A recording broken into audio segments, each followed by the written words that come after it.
Hey guys, we got a flex fuel sensor installed into this radium kit. So what we had to do, cut the radium line a little bit. We used our XRP crimper. We brought the machine over here, crimped the two fittings into this line, the existing line, removed a short section, put this up in here, mounted it to the underside of the body. We did the exact same thing on Brian's car with his flex fuel kit that came in. Now he can run both fuels. There's a Supra alert. There's a new Supra here. Another guy that we've known for a little bit, his name's Kevin. Never got to work on it yet. So he brought his car over. We're just doing an oil change and we check the compression.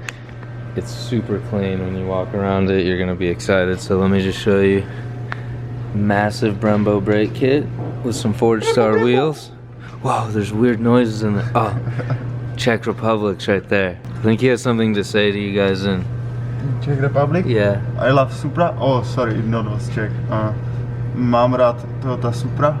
Oh, so now all the Czech people that are watching, what do you want him to say next time? Let us know. Because I keep telling him he should say stuff to you guys if you're watching. Then he has Brembos in the back. I've never seen that setup. Old owner of this car was Patrick. And then Patrick sold it to a guy named Joe. You guys might know Patrick from FSR Motorsports. He works over there. Big Supra enthusiast. So then he sold it to Joe and Joe sold it to Kevin. So it currently has a stock ECU with this big turbo, so once it hits, it'll boost cut once it hits, you know, too much boost, which I would think third gear is when that would start, then fourth, fifth. It's kind of frustrating that it's set up that way, but I think he's saving up to get it like a Pro EFI AEM or some standalone ECU, so he could remove this, some of the other stuff. But overall, it's a pretty cool Supra, very clean. And we did the compression check. Came out like 190 all the way across, so that's really good. And I think he's gonna take it for a cruise or something out to Vegas. He wanted to double check everything's healthy. It's healthy. Super Saturday. Mark's here doing wiring stuff. So remember we told you guys what we were gonna do with the bulkheads and stuff. We ended up changing to a different bulkhead by a little bit for gauge purpose and how many pins, I believe. We were gonna use these other airplane ones and then we went to auto sport ones, but we're still gonna try the airplane approach with a couple things. This is an engine harness here at the beginning of its life. Coil pack harness. We left that separate like I had mentioned. All the pins are 20 gauge. This one can fit up to 16 gauge. So we have power feeding the coils with 16, it branches off. There's two powers and it's like back 3 coils, front 3 coils. So these 3 branch off 116 gauge and these are the other ones. You're only firing at 1 coil at a time and it like jumps around. 16 gauge is fine. It's low amperage on that stuff. That's how we did that. There's gonna be an evolution of how to get better at this, but this isn't the first time we did nice wire harness, but each time we like take it to the next level and we're trying to, you know, one-stop race car shop does everything. So we're gonna test the waters on this car because this car's not the prettiest. It's gonna be a cool car, not the best work we've ever done and not the most money in parts. Like we're putting hand-me-down parts. There's some really nice parts on this car, don't get me wrong. There's a lot of companies involved with our race program, so we get some cool stuff, but you know that one, when we redo it, it's gonna have to one-up this one and all the new stuff. And if it's not that one that we redo first, but it's Rory's on top of that will be next level stuff. And so like, in a way, we make our little baby mistakes or ways like, it could have been better on this car because this is just a practice car. It's gonna function good, it's gonna work great, but maybe we'll find like a better way to do stuff. You guys know what I mean, like second time's better, third time's even better, and then you figure out your perfect recipe. Ooh, chassis harness, snake skin. Okay, so Mark did a lot of stuff back at his shop. He builds airplanes and helicopters, but his passion's in race cars. Maybe in both. I think airplanes are pretty cool, we'd all like it. So we kind of figured out some stuff last week and the week before.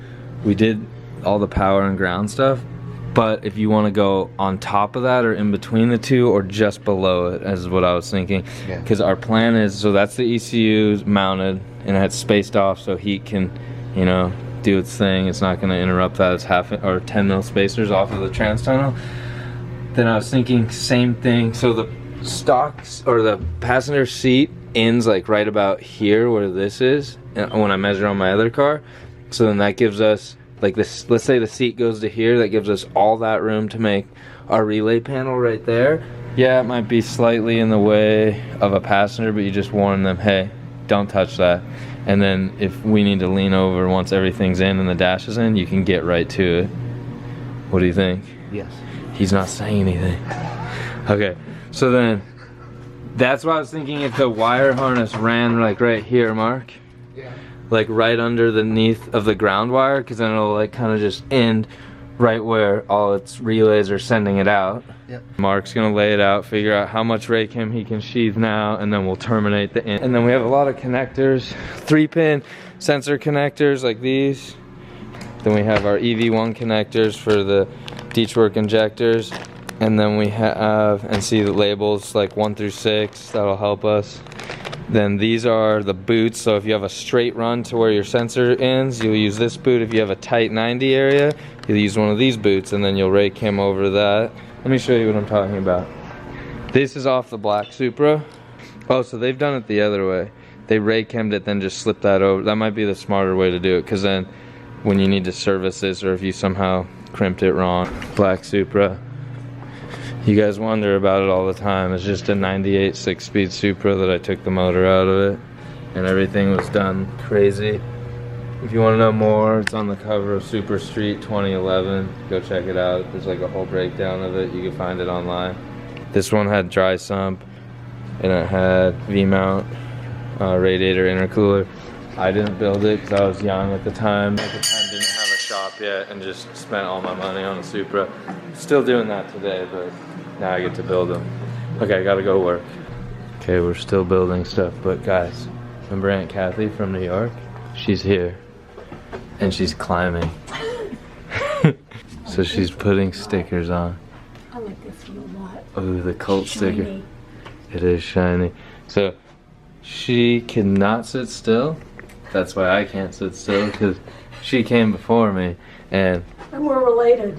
yes, we are related. So she's like, oh, I'm gonna finish this sticker wall, because we had a lot of stickers. No. Renee said, hey, you want to put the stickers up? And I said, no. Oh, you said no. I said, no, and I walked away.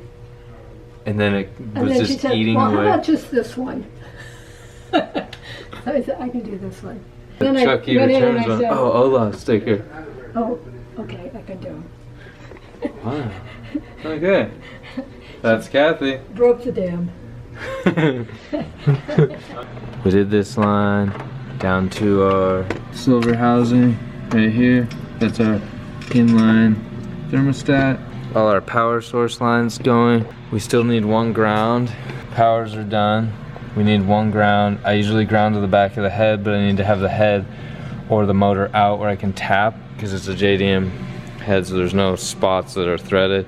So I'm not gonna be able to do that. So maybe I'll make a temporary that goes from here to this one. So it'll be like a big ring to there. So it's grounding the head. Then I have one ground on the opposite side of the motor. We have one here to here. Then I was putting the sensor in. This is a good spot where you can put your oil. It's for your oil pressure. The problem here is that that's BSP thread, British pipe thread in your block, and this is normally like just a tube coming out. Whoa, he looks like a Viking right now. I mean, that's a good thing, right? Vikings are good. Yeah, usually. Yeah, We know usually. this Canadian guy that's kind of like a Viking. Yeah, that Daryl character. Yeah, he's pretty cool. He is cool. Okay, so we're doing like tedious little details. Joe's doing the bulkheads. Oh, he's building and bashing. That's a bad sign when you have to hammer out on a Supra. We need these bulkheads to fit in there, and the back end of it's hitting, and we can't have that. Well, it's not gonna go like this, guys. It's gonna go from the inside, so all you see is the circle. You're not gonna see that flange right here. See the hardware and the circle coming out, so he's gotta make that possible. We didn't realize it was gonna do that to us. It's adding more time, but we gotta hurry.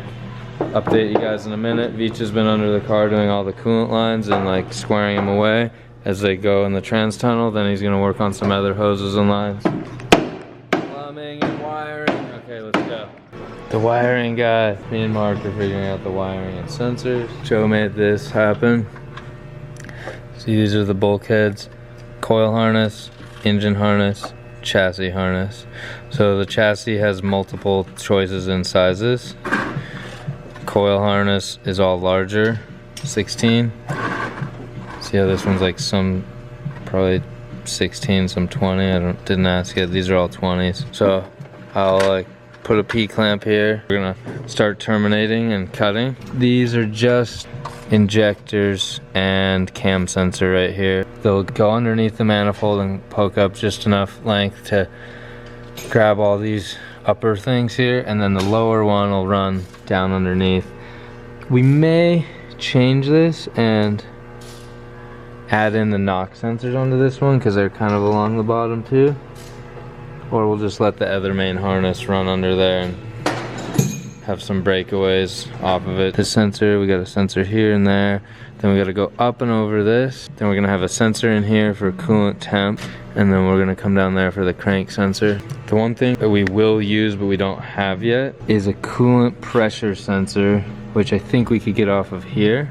And then we could always tee this if we needed the water to go somewhere. I was tapping that earlier.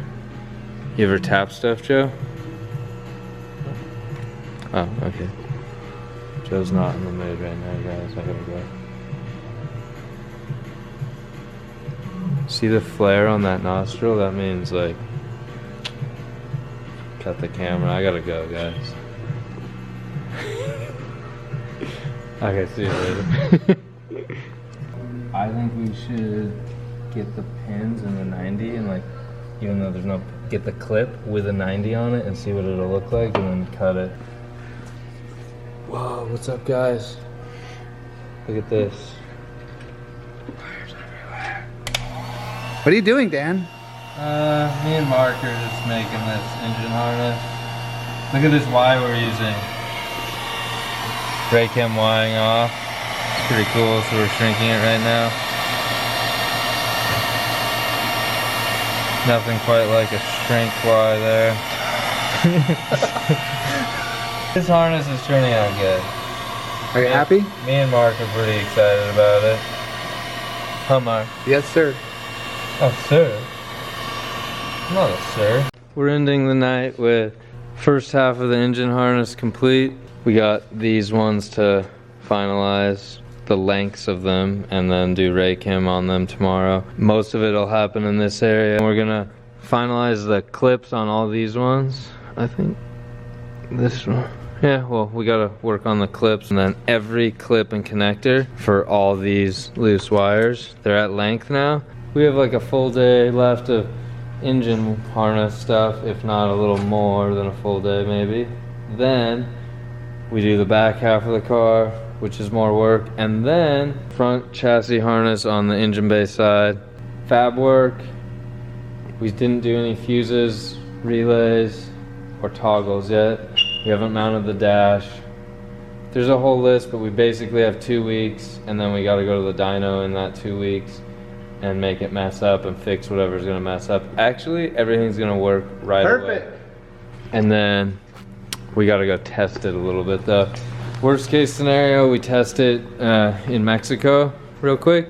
Today, lots of progress happened, so we're happy. Thanks for joining us, guys. Bye. Thank Mark for helping out. He's the best. And then Joe and Veecha and Renee. We're almost there. We're gonna make it happen.